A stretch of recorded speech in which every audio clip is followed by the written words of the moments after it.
आज के बाद अगर तूने इस चौराहे पर रेहड़ी लगाई तो हाथ पैर तोड़ दूंगा। तेज बारिश में भरे बाजार के बीचों बीच दीनानाथ के 3 आदमियों ने बंसी की लकड़ी की रेहड़ी को लात मारकर पलट दिया।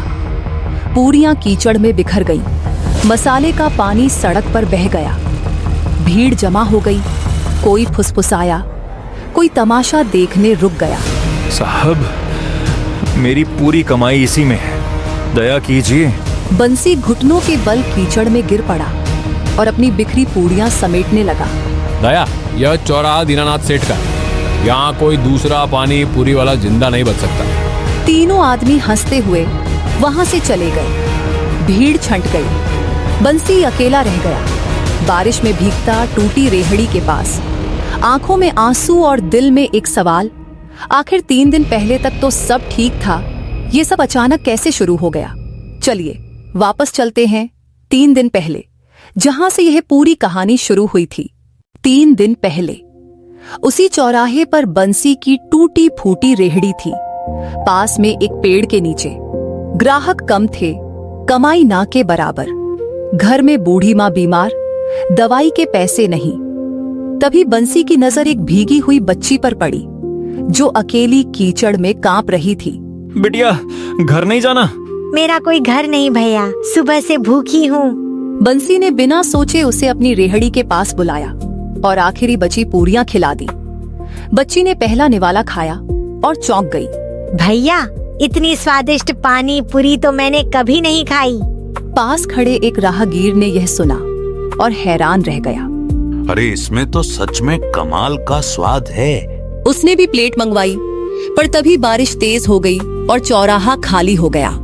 तेरा नाम क्या है? गुड़िया, मेरी माँ नहीं रही, पापा मुझे छोड़ गए। बंसी का दिल पसीज गया। उसे अपना बचपन याद आ गया। आज से तू मेरे साथ रहेगी। लेकिन जैसे ही वो गुड़िया का हाथ पकड़कर उठा, दूर खड़ा एक आदमी ये सब देख रहा था। चेहरे पर हैरानी और घबराहट के मिले जुले भाव लिए। वो आदमी था दीनानाथ का मुनीम, रामलाल। रामलाल दौड़ा दौड़ा दीनानाथ के पास पहुंचा।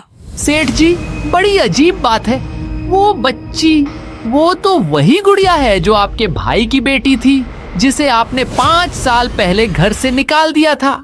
दीनानाथ का चेहरा एक पल में सफेद पड़ गया। क्या बकवास कर रहा है? गुड़िया तो जिंदा है सेठ जी, और अभी उस टूटी रेहड़ी वाले बंसी के साथ खड़ी है। दीनानाथ के मन में डर और शर्मिंदगी दोनों उमड़ पड़े।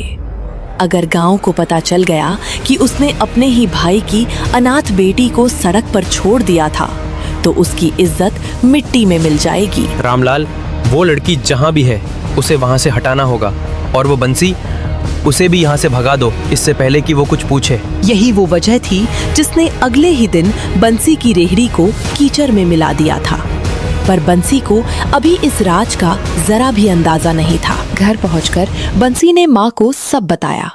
माँ ने गुड़िया को देखा और मुस्कुराई। बेटा, तूने बहुत अच्छा किया। तेरी पानी पूरी का पानी अधूरा है। तेरे पिता एक खास तरीका जानते थे।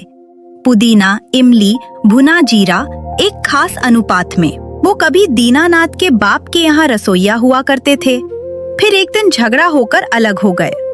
वही राज आज तक मेरे पास है। माँ, आप ये सब जानती हैं? अगली सुबह माँ ने बंसी को नुस्खा सिखाया।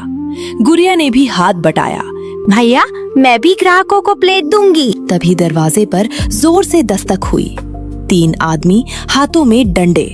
वो दीनानाथ के आदमी। रेहड़ी तोड़ने आए हैं, सेठ जी का हुक्म है। बंसी आज के बाद चौराहे पर नहीं दिखेगा। यही से वो घटना जुड़ती है जो हमने कहानी की शुरुआत में देखी थी। रेहड़ी का टूटना, पूरियों का कीचड़ में बिखरना, बंसी का घुटनों के बल गिरना। पर इस बार बंसी को समझ नहीं आया कि दीनानाथ अचानक इतना बेरहम क्यों हो गया। उसने तो कभी दीनानाथ का कुछ नहीं बिगाड़ा था। घर लौटकर बंसी टूट चुका था। माँ, अब क्या करूं? रेहड़ी टूट गई, सामान बर्बाद हो गया। लगता है ये काम यहीं खत्म। भैया, हार मत मानिए। जो आदमी दूर से ये सब देख रहा था ना, वो सेठ जी का मुनीम रामलाल था। मैंने उसे पहचान लिया। वो कभी हमारे मेरे चाचा के घर आता था। बंसी चौंक गया। तेरा मतलब? भैया, दीनानाथ सेठ मेरे चाचा है और मुझे उन्होंने ही घर से निकाला था। ये सुनकर बंसी की माँ का चेहरा पीला पड़ गया। असली कहानी अब खुलनी शुरू हुई थी। बंसी सीधे दीनानाथ की हवेली पहुंचा। सेठ जी, आपने मेरी रेहड़ी तुड़वाई क्योंकि आपको डर था कि गुड़िया मेरे साथ है। अपनी भतीजी को आपने सड़क पर क्यों छोड़ा? दीनानाथ का गुस्सा फूट पड़ा। तुझे क्या पता मेरी मजबूरी के बारे में? मेरे भाई की मौत के बाद कर्ज इतना था कि मैं उस बच्ची को पाल नहीं सकता था। मैंने सोचा किसी अच्छे घर में चली जाएगी। तो सीधे बता देते सेठ जी, रेहड़ी तुड़वाने की क्या जरूरत थी? आपने अपनी गलती छुपाने के लिए मेरी रोजी रोटी छीन ली। दीनानाथ के पास कोई जवाब नहीं था, पर उसका घमंड अभी टूटा नहीं था। जो हुआ सो हुआ, तू यहाँ से जा। और हाँ, गुड़िया को यहीं छोड़ जा, अब वो मेरे साथ रहेगी। गुड़िया, जो दरवाजे के पीछे से सब सुन रही थी, दौड़कर सामने आई। नहीं चाचा जी, जब मुझे आपकी सबसे ज्यादा जरूरत थी तब आपने मुझे छोड़ दिया। अब बंसी भैया मेरा परिवार है, मैं उन्हीं के साथ रहूंगी। दीनानाथ का चेहरा शर्म से लाल हो गया। वो कुछ बोल न सका। बंसी हार मानने वाला नहीं था। गांव के मुखिया की मदद से उसने एक पुरानी रेहड़ी उधार ली और अगली सुबह फिर चौराहे पर पहुंचा। इस बार माँ के हाथ के खास पानी के साथ। आइए आइए, स्पेशल मसाला पानी पूरी। एक राहगीर रुका, पहली पानी पूरी खाई और चौंक गया। वाह, ये तो कमाल का स्वाद है। उसने दोस्तों को बुला लिया। देखते ही देखते भीड़ जमा हो गई। शाम तक सारी सामग्री खत्म। पहली बार इतनी कमाई हुई थी। लेकिन जैसे ही बंसी खुश होकर घर लौटने लगा, चौराहे के एक कोने से आवाज आई, रुक जा बंसी। रामलाल 3 आदमियों के साथ खड़ा था। इस बार हाथों में मशाल और मिट्टी का तेल। सेठ जी का आखिरी हुक्म, या तो आज रात ये रेहड़ी हमेशा के लिए जला दी जाएगी, या तो गुड़िया को लेकर ये गांव छोड़ दे। बंसी के हाथ पांव कांपने लगे। भीड़ जमा हो गई। कोई मदद को आगे नहीं आया। दीनानाथ का रौब पूरे गांव पर था। तभी पीछे से एक भारी आवाज गूंजी। ये आग किसी की रेहड़ी पर नहीं, बल्कि दीनानाथ की हवेली पर लगेगी अगर उसने आज कोई गलत काम किया।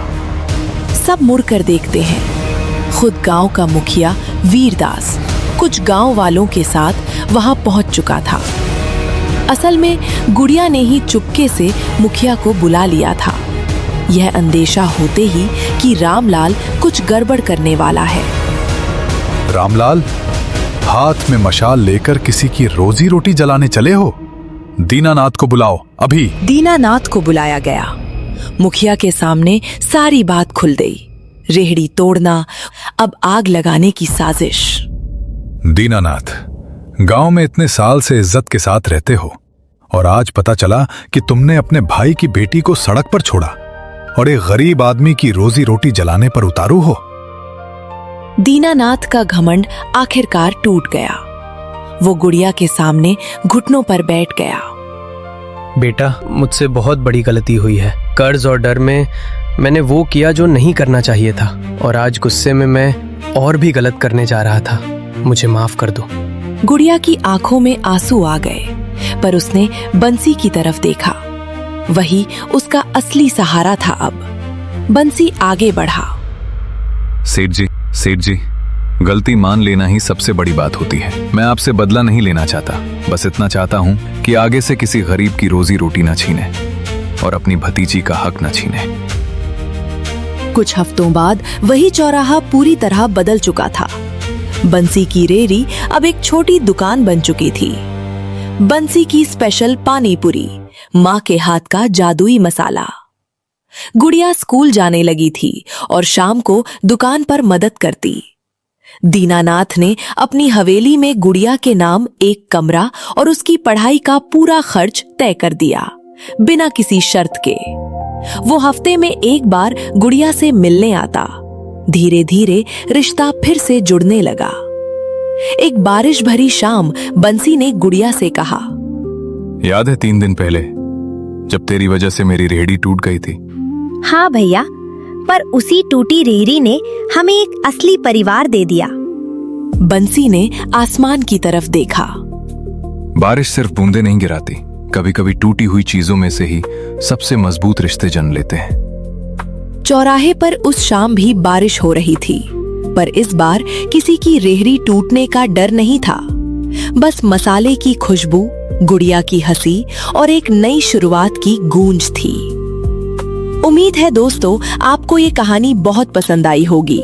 अगर ये कहानी आपको सच में अच्छी लगी तो फिर हमारे चैनल को सब्सक्राइब करना ना भूलें और लाइक करना भी ना भूलें।